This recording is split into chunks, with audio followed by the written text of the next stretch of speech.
Hello, my beautiful souls. Been a while. Did some soul searching.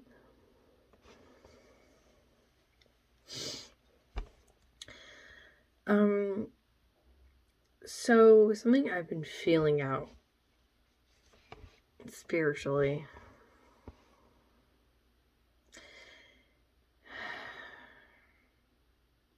Quite a few different things. But I've been thinking to myself a lot about Buddhism and how do I find myself back to center. And then not just that though, but also too, with heavier emotions, right? It can be really tough because we have these emotions, or we disconnect from these emotions, and we might try to create some distance from them through any way of feeling numb, because as long as you don't feel those emotions, they're not real, right? And I don't think we can get back to center unless we actually are willing to feel those emotions, unfortunately. It's not to say that we overwhelm ourselves. You can't get back to center by overwhelming yourself with those emotions either. It's finding a nice fine balance in life somehow. I know, right? But I have been on this emotional and spiritual journey for a while.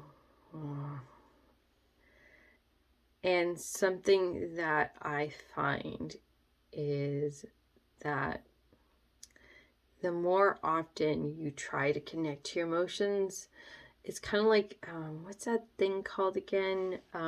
Like you're just sensitizing yourself to the well of emotions in the beginning. Because initially, when you even touch like an itsy bit, you're like, well, no! And so your initial response is to get away from it as quickly as possible. Because it's overwhelming at first, because you're like, well, I have to fix it, right? Or I have to get away from that, right? We live in a society that's deeply uncomfortable with emotions. I remember growing up, I'll give you something to cry about. And now we also too live in a different time period of silencing kids and adults in a different way. And sometimes we actually self-silence ourselves through social media, because you can silence the emotions through watching something or drinking something or buying something, constantly doing something busy. As long as you don't feel you're safe. But you're not really actually safe, because you're just not. And so I have been trying to kind of connect with a lot of feelings, a lot of thoughts. And so sometimes you get to a certain point where you're doing that work, you're doing the feeling, you're doing the exploring, you're doing the you're sensitizing yourself. And then I think through that you do find some peace. For some of us, it does take time. And I'm not saying the peace is all the time, because it's not. It's just that I feel like your emotions are not as overwhelming, not as scary, not as threatening, not feeling as dangerous and scary. And our emotions are perfectly fine. They're perfectly okay. I know that when we are faced with some difficult scenarios and difficult situations, it does feel overwhelming to go through all of our emotions And so sometimes you do have to put them aside just for sheer sanity's sake. And so I'm not saying that don't do what you've been doing for your whole life, because if you're going to get frozen in the middle of an important task, important decision, then sometimes you have to go back to status quo, right? But sometimes for people like me, I can't actually go to status quo because my status quo of dealing with my feelings is self-sabotage. I'll be like going through like some like decision making or trying to pay bills, and my form of self-sabotage is to get overwhelmed and give up. So I in my case, I have no choice. Like, I have absolutely no choice. I have to actually be like, yeah, that's just your brain. Your brain isn't on panic mode. It is setting a alarm that isn't real. And I have to do this with my OCD because there are certain things in my brain that I have now created a narration of to deal with when it's hijacked my brain. Like with my OCD, I'll tell myself, like, your OCD doesn't give you accurate information. You know that, right? Like, I have like a mild to moderate case of it, and I don't think I express it like other people do, but it's mostly the obsessive part component. And the compulsive part is I have to constantly resist to check that everyone likes me. you know but I was like, when you finally kind of realize a couple of things about your brain, you're like, well, like your anxiety lies to you, your fear lies to you, OCD lies to you, the panic is lying to you. Like, they're it's not that there was an ill intention about it all, but that they don't necessarily have all the facts down. And so when you have that kind of self-narration going on in your brain, you're like, yeah, you're right. And there's actually been a couple of times where if I just kind of let my fear control me, I've had like really bad outcomes. Like, why would I let my fear control me? Like, that doesn't make sense. And then I would say, well, when you were a kid, right? When you were a kid, your fear protected you, right? Yeah. Well, is it, like, you can't be so mad at yourself. You can't be so blaming of yourself because you've listened to your fear. But at the same time, right now, like, you can't, right? Now that as an adult, it's not working anymore. It means that the thing in your brain is not receiving accurate information. And it's not your brain's fault. It's not your fault. But we need to make better decisions. We can feel fear and still be brave. We can still feel fear and find a way of have acceptance of the flooding of emotions and stress response in our body. And even if we're not ready to do something about it with our body or with our minds or with our actions and choices, like if we don't have the capability to go and do that thing we're supposed to do, well, you can do the next best thing.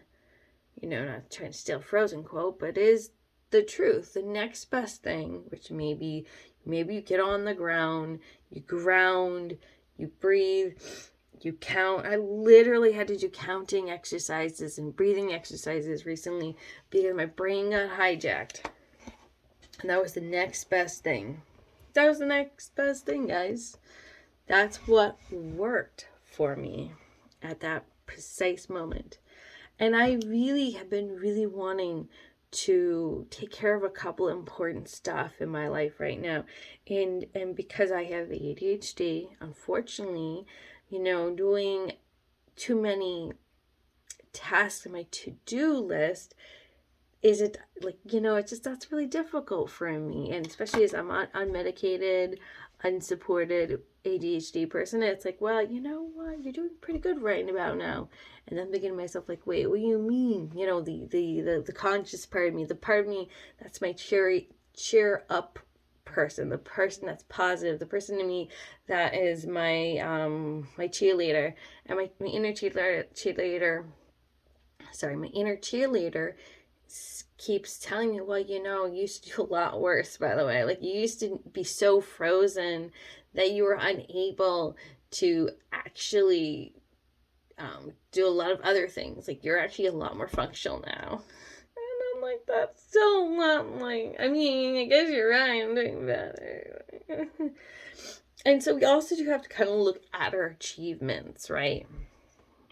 I know I went from emotions to some other stuff, but very often when we go on this journey, we think, well, I'm going to do this, this, this. I'm going to connect to my emotions. But our emotions are very interconnected to a lot of different things. You know, about our identity, how we feel about ourselves, about our past, about the labels we have on ourselves, maybe even some diagnostic disorders. I don't like that word, disorders, but they get us services or get us attention or get us a frame of reference to better help ourselves. And so when you decide to go on this journey and you are like, well, I want to feel more at home in my body. I want to feel safer. I want to feel more comfortable with who I am. A word of advice: don't think that this is going to get resolved in a short period of time. It is going to be over the course of your whole entire life, if you're very lucky. I mean that in a really positive way. Because anyone that says that they have finished their healing in a year, those are the ones that didn't do their homework assignments. Not to be too harsh or hurtful or any of that stuff. Just they're the ones that I would be careful around. Not in it to be in a mean way, but be like, I wonder if there's something in their brain not giving them accurate information. Or I wonder if they're just not ready yet to do more growth. And this is a thing also too, another word of advice. Try your best to learn how to give people grace and yourself grace as often as you can. I'm not saying accepting bad behaviors from yourself and other people. I'm not saying that. What I'm saying is recognize that we are all on this journey at our own pace, our own timing, our own method. What works for you may not work for another person, but also to the fact is this: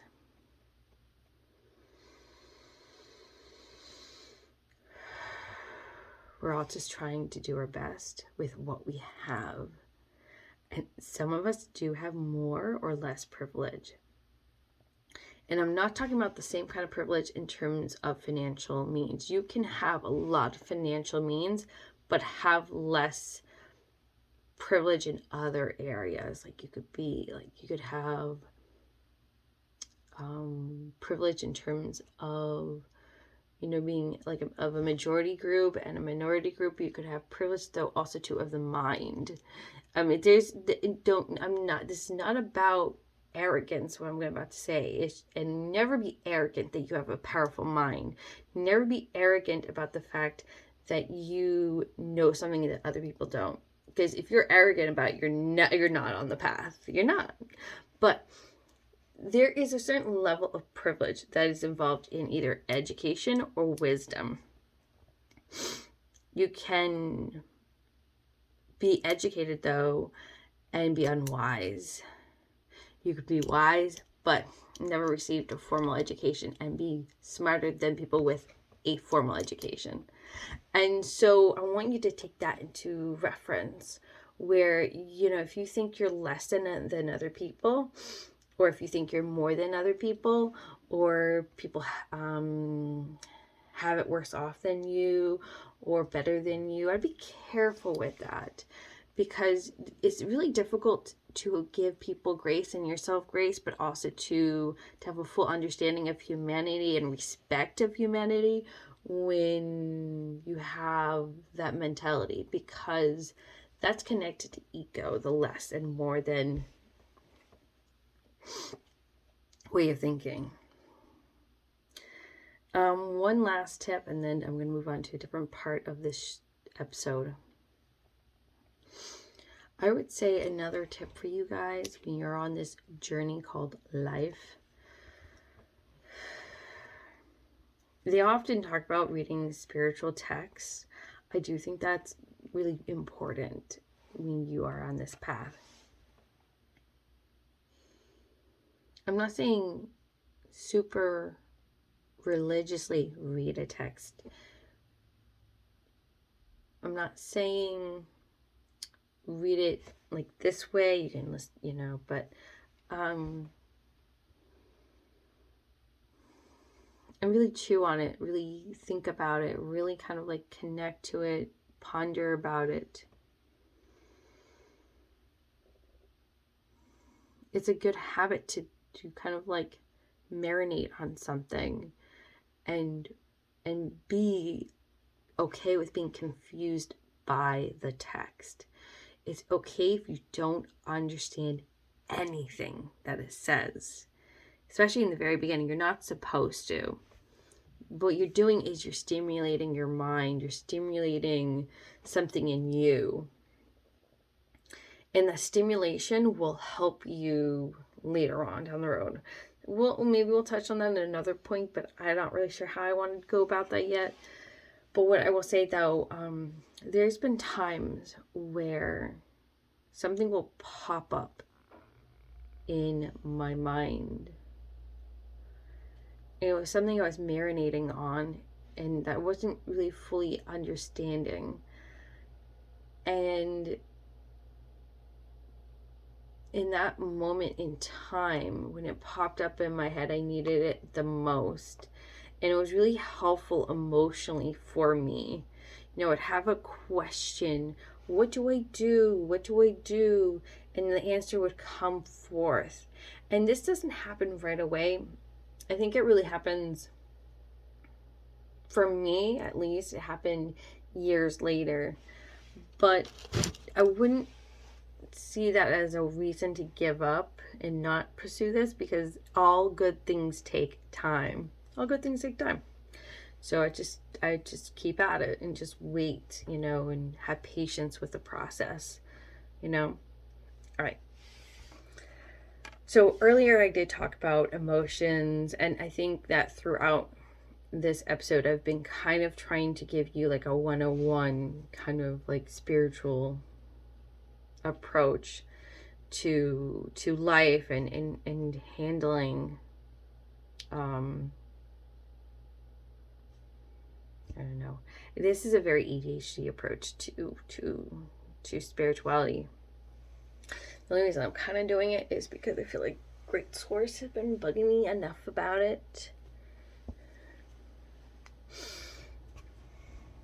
We might just end here. I'll try to do some videos on and off about spiritual stuff again. As you know, if you look at some of my old content, I've been kind of playing around with who I am, and I've been, I did some tarot, I did some channeled messages. I don't really do that stuff anymore. It's not that because I don't do it for myself. I do it for myself, but I don't do it for other people anymore, because that wasn't in the divine purpose of who I am. The divine purpose of who I am is a very spiritual being. I'm very spiritual. I always have been. Whenever I have been lost, I have sought answers to the divine source. But also a part of that component has been reading spiritual texts, listening to spiritual audiobooks, and actually finding answers in really weird, odd places, like I'm really just listening to nature and be like, that's a really good idea, great source. you know, and so, I mean, I think how I'm going to structure this from here on out moving forward is if I do this, it's going to be like a vlog. It's going to be not, I don't want it to be super long, but I hope you guys did like what I had to offer. I really appreciate you guys. I don't expect anything fancy, just, because I like to think that if something's supposed to grow, you'll grow with it, and it'll be something marvelous over time. Like, it'll start out marvelous and it'll become more,